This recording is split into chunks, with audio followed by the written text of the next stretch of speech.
There's a moment you've felt but never had the words for, and it sits somewhere between hope and hesitation, between what is and what could be. It's when she laughs just a little longer than the joke deserves, when her eyes lock into yours and hold for a fraction too long before she looks away, when the silence between you feels thick but not uncomfortable, charged, almost alive. And yet, in that moment, you pull back, not physically, but internally. You retreat into safety. You tell yourself you don't want to ruin the friendship, that what you have is already valuable, that risking it might cost you everything. But what you don't see is that you're already losing something, slowly, quietly, almost invisibly, because attraction doesn't disappear all at once. It fades when it's not fed, when it's not allowed to breathe.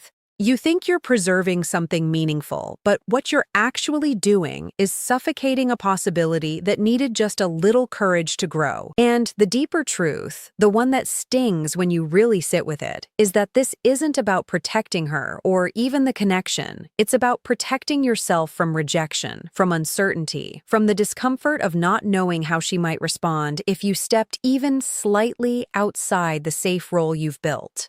So you stay consistent, predictable, reliable. You become the man she can count on, the one who's always there, always steady, always easy. But according to Esther Perel, desire doesn't thrive in environments of complete certainty. It needs mystery, space, and a sense of the unknown to stay alive. And you've removed all of that without realizing it. You've made yourself emotionally accessible at all times, which sounds like a strength, but in this context, it quietly shifts how she categorizes you. Not as a potential partner, but as emotional infrastructure, supportive, stable, safe, but not stimulating, not intriguing, not someone she has to figure out or lean toward. And here's where it gets uncomfortable. Most men respond to this by giving more. More attention, more kindness, more effort, hoping that consistency will eventually translate into attraction.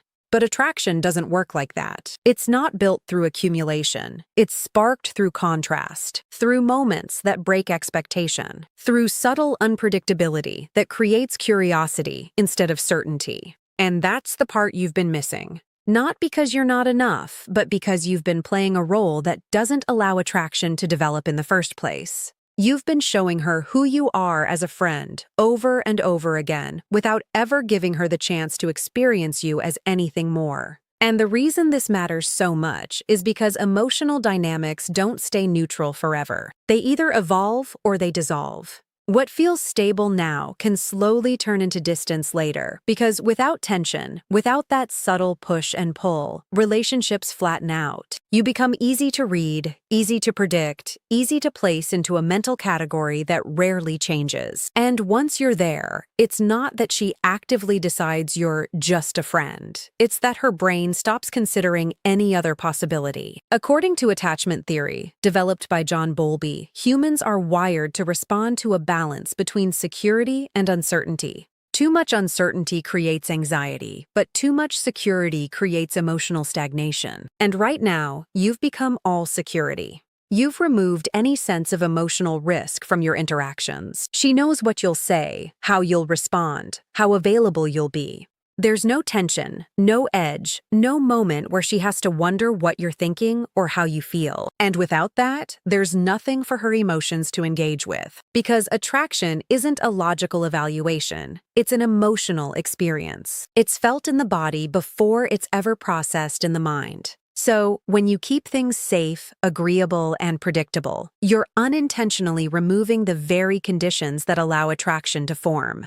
Most men think being a good guy means avoiding friction, avoiding disagreement, avoiding anything that might create discomfort. But that approach strips away the emotional polarity that attraction feeds on. It turns interactions into smooth, easy conversations with no depth, no tension, no spark. What actually works is introducing just enough friction to create movement. Not conflict, not aggression, but playful challenge. A willingness to disagree calmly, to tease lightly, to express a perspective that isn't always aligned with hers. Because that's where emotional engagement begins. That's where she starts to feel something instead of just thinking. And when she feels something, even if it's subtle, it changes how she experiences you. It shifts you out of the background and into something more dynamic, more alive. But here's the deeper layer most people never reach. It's not just about what you do, it's about what you communicate underneath your behavior. Because every interaction carries a signal, and right now, your signal is clear. You're safe, you're consistent, and you're not going anywhere. And while that might sound like a good thing, it removes the possibility of loss. And without the possibility of loss, there's no urgency, no emotional investment, no reason for her to lean in. What makes this even more complex is that you're not consciously choosing this dynamic. It's emerging from how you've learned to present yourself. Carl Jung described this as the split between the persona and the shadow. The persona is the version of you that's socially acceptable, the one that's easy to like, easy to trust, easy to be around. The shadow is everything you suppress, your desire, your assertiveness, your capacity for intensity and presence. And in this situation, you've been leading entirely with your persona. You're polite, friendly, accommodating.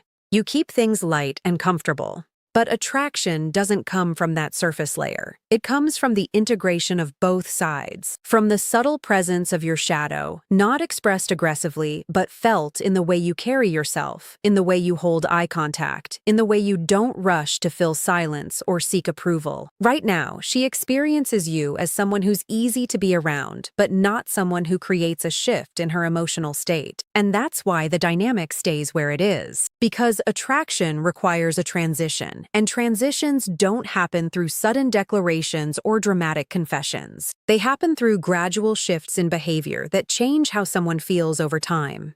Robert Greene talks about this in terms of seduction as a process of escalation, subtle signals that move the interaction from one level to the next. If those signals never appear, the process never completes. And that's exactly what's happened here. You've built connection without escalation. Comfort without tension, familiarity without mystery. So, when men try to fix this, they often make the mistake of jumping from one extreme to the other. They go from being completely safe to suddenly expressing intense feelings, hoping that honesty will bridge the gap. But instead of creating attraction, it creates discomfort because the shift feels unnatural. It breaks the rhythm of the relationship rather than evolving it. What actually works is much more subtle and much more powerful. It's about introducing small changes that accumulate over time. A slightly longer look. A moment of silence that lingers instead of being filled. A comment that carries just a hint of something deeper without being explicit. These are the moments that create ambiguity, and ambiguity is where attraction lives, because it invites interpretation. It makes her think, feel, and question. And that questioning is what begins to shift her perception. But none of this works if, at the core, she feels like you're always going to be there no matter what. And this is where everything comes together, in a way that most men don't expect, but immediately recognize once they see it. Attraction deepens when there is something at stake. When there is a possibility, even a subtle one, that the dynamic could change, that you could pull away, that your attention is not guaranteed. Brené Brown's research on vulnerability highlights that emotional investment increases when there's uncertainty and the potential for loss. People value what they feel they could lose, not what feels permanently available. And right now, you've made yourself permanent. You've made your presence predictable and unconditional, which removes any sense of urgency from her emotional experience. This doesn't mean playing games or creating artificial distance. It means having a life, priorities, and a sense of self that doesn't revolve around her. It means sometimes saying no, sometimes being unavailable, sometimes choosing your own path without adjusting it to maintain the connection. And when that shift happens, something changes in how she perceives you. Not because you told her to see you differently, but because she experiences you differently. According to research from the Gottman Institute, emotional shifts in relationships don't come from what people say. They come from consistent changes in behavior that alter how interactions feel over time. So the real transformation here isn't about finding the perfect words or the perfect moment to confess your feelings. It's about becoming someone whose presence naturally creates a different emotional response. Someone who brings both comfort and tension, both familiarity and unpredictability. And the final truth, the one that grounds all of this, is that even if you do everything right, attraction is not guaranteed. It's not something you can force or negotiate. But what you gain from understanding this is far more valuable than any single outcome. You gain clarity. You stop guessing. You stop overanalyzing. You start seeing the patterns that were always there but never fully visible. And from that place, you act differently. Not out of fear, but out of awareness. So the next time you're with her, you don't need to change everything. You just change one thing. You hold eye contact a little longer. You let a moment breathe instead of rushing past it. You allow the space where attraction can exist, and then you watch. Because once you understand how this works, you don't chase attraction anymore. You create the conditions for it. And that changes not just this connection, but every connection that comes after it.